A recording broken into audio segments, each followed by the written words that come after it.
Chapter 8. David picked Jessica up the next morning in his simple, middle-of-the-road four-door sedan, and as he saw her walking down the long, stone sidewalk to the car, he could not help but notice the lightness of her step and the brightness of her smile. His heart skipped a beat when she hopped over a small row of flowers, opened the passenger side door, and slipped cat-like into the spotless interior of his car. "This is a lovely morning," she beamed. "Let's go and spend a whole bunch of your money." David pursed his lips, but could not help breaking into a broad grin. "How about we spend some of my money instead?" he tried.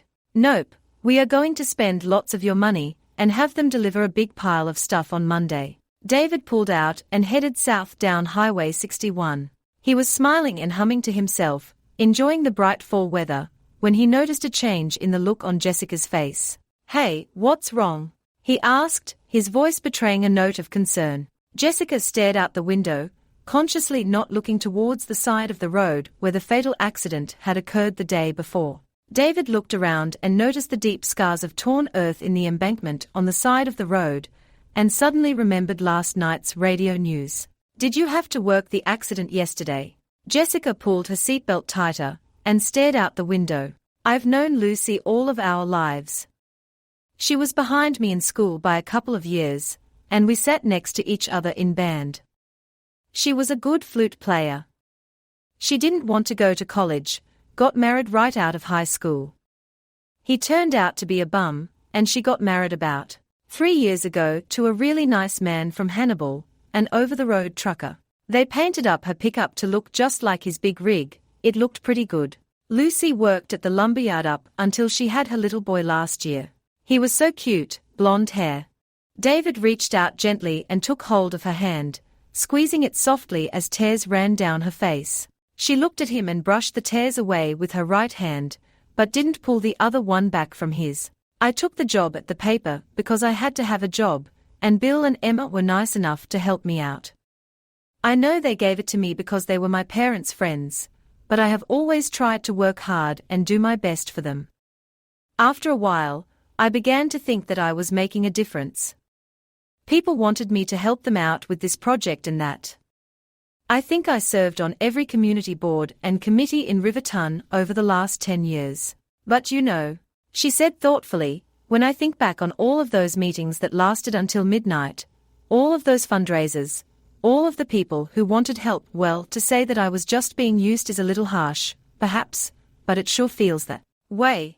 David nodded his head, and softly rubbed the back of her hand with his thumb. "I know what you mean.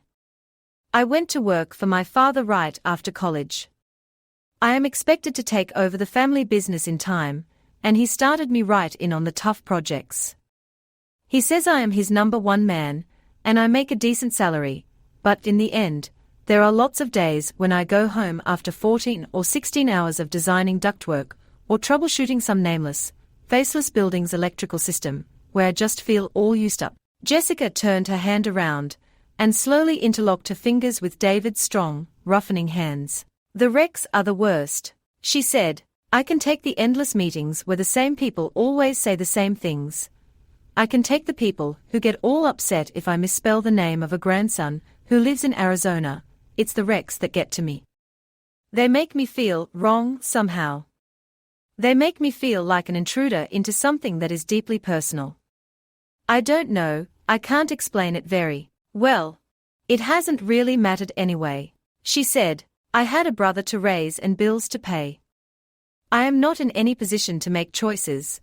I have to just take what I am given, like it or not." "Well," David said softly, not to be rude or anything, "but don't you think your situation has changed since Philip has gone to college?" Jessica cocked her head slightly and thought for a moment. Yes, it may have. The next 6 hours were spent in a shopping frenzy, as Jessica and David hopped from home decorating center to lumber yard, looking at everything from plumbing fixtures to wallpaper. At the end of each stop, David's wallet appeared and his credit card was swiped with amazingly high dollar figures, which to Jessica's dismay, he didn't even seem to notice. After they were leaving the fourth place of business, she steeled up her courage to ask something that she knew was none of her business. "David," she said in an almost apologetic voice, "those are some pretty big dollar figures we just dropped there. Are you sure your credit card can take much more of that without melting? David chuckled and said, yeah, it will be all right. I prepaid a lot more than what we have spent so far, because I knew there were going to be a lot of expenses that I was going to have to charge. Jessica demanded herself, to shut up and not ask the question that she was dying to ask. He's not going to answer it, and it will only make him mad and uncomfortable. Thanks for not asking, he said as if reading her mind. Jessica started making mental notes about all of the purchases, realizing that they were concentrating on items that were all prefabricated. There were very few items that would be difficult to install, or that would take a lot of time. She pointed this out to David, who nodded. Yep, that's intentional. It's going to cost more to do it this way, he said, but I can do the work myself. I don't have the time to put into custom work. They purchased interior decorating supplies at a whirlwind pace. Jessica was unsure if she was comfortable with the accent lights that they had seen, and she advised that they wait until they could perhaps find ones that were more appropriate or less expensive. These are fine, he said. They look just like the ones in that picture, besides, they are available. Those will have to go on before all that trim work can be done, and I don't have time to sit around on that project. Time. Everything kept coming back to time with David. Jessica was starting to get an uneasy feeling about her growing emotional attachment to a man who was obviously hell-bent for finishing this project as quickly as possible so that he could move away from her. She was, however, pleased with how seriously David was taking her advice and observations. He was constantly asking her what she thought of these doorknobs, or those curtains, and almost invariably he would purchase whatever she said would be her best choice. As the day wore on, and one stop led to the next, it became clear to Jessica that while they both were enjoying the process of deciding on the house's final appearance, this was not going to be the rest day that David was needing. As if reading her mind, David looked at her and asked, "Hey, you doing okay? We've gotten a pretty good start on this. If you are tired we can go back now. I have plenty to do back there tonight, it's fine by me." Actually, she said with a note of firmness in her voice, I was hoping you might actually take a few minutes off of the house and just have a little fun. I don't have time for. David sputtered before he could stop himself, and sheepishly looked over at Jessica. Wow, I was about ready to say I don't have time for fun. You may be right. How about we go kill off a couple of hours, watch a flick and munch a big old tub of buttered popcorn? Jessica's smile was all the answer that he needed. The movie they decided to see turned out to be a romantic comedy, and the tub of popcorn was indeed huge. As the preview started, Jessica grabbed the popcorn out of David's hand, leaned over and whispered, "Hey, isn't this where you are supposed to pretend to yawn and slip your arm around me?" David's yawn was very big, phony and pretentious. And it worked like a charm. Good grief. This is absolutely stupid, Jessica exclaimed, examining her doorstep. The front porch of her house looked more like a greenhouse had exploded on it than the clean, plain-looking entryway she had left earlier that day. David picked up one of the many dozens of red roses and examined the unsealed card. "To my dearest love, please forgive me, I will never be late again." Jessica groaned with embarrassment and anger, and slowly started chanting, "I am going to kill him, I swear, he's dead. I am going to kill him a lot. It's going to hurt. It's going to be very, very painful, and I am so going to kill him." David tried hard not to laugh out loud as he watched her snatch the many bundles of expensive flowers and drag them out to the curb by the trash can.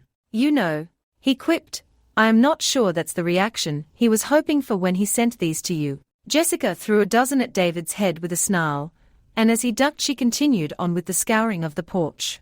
After the forest of flowers had been transplanted to the curb, the two of them sat down on her porch swing. Jessica took some time to decompress before she was ready to say anything.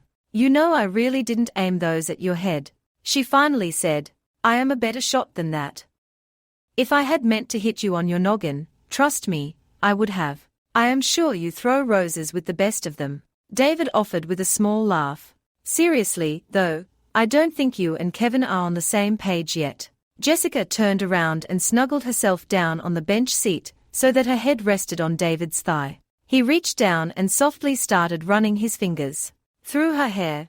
Slowly, David reached down and placed a gentle kiss on her soft, white forehead. Jessica reached up and sought out his anxious lips, and met them with a deep, sweet, lasting kiss. The world dissolved around them, as they gathered themselves into each other's arms, and slowly started to learn to feel their bodies as they embraced. The night was dark, but there was no denying two things that Kevin had seen as he drove by Jessica's house. The $1,000 worth of flowers he had carefully selected were piled in a trash heap, and the woman that he had asked to marry him just yesterday was making out with another man on her front porch, in plain sight of the world. He would likely be the laughingstock of town by morning, he thought fiercely as he drove towards the nearest bar. And nobody, but nobody, made a laughingstock out of him. David regretted what he had to tell Jessica more than anything else in the world, but he had to leave before things got out of hand, which was something that was quickly happening. He said as she kissed him deeply, her long thin fingers intertwined in his hair. I have to go. Carefully, gently, he somehow forced himself to pull away from her caress. You don't have to go, David, Jessica said in a hushed but husky voice. I am a big girl, it's okay. You can stay if you want to. Trust me when I tell you this. There is nothing in this world I would rather do than stay with you here tonight, to make love with you, but I can't. You are so lovely and sexy and I can't explain it. I have to go. He stepped back and held her hands as she looked questioningly at his face. I don't understand, David. I am not sure I do either, he said, but I just know that I have to go now. There are things that I have to work out. He reached out with his hand and closed his eyes as she kissed his palm with her soft, moist tongue. Well, she whispered, be sure to let me know when you do.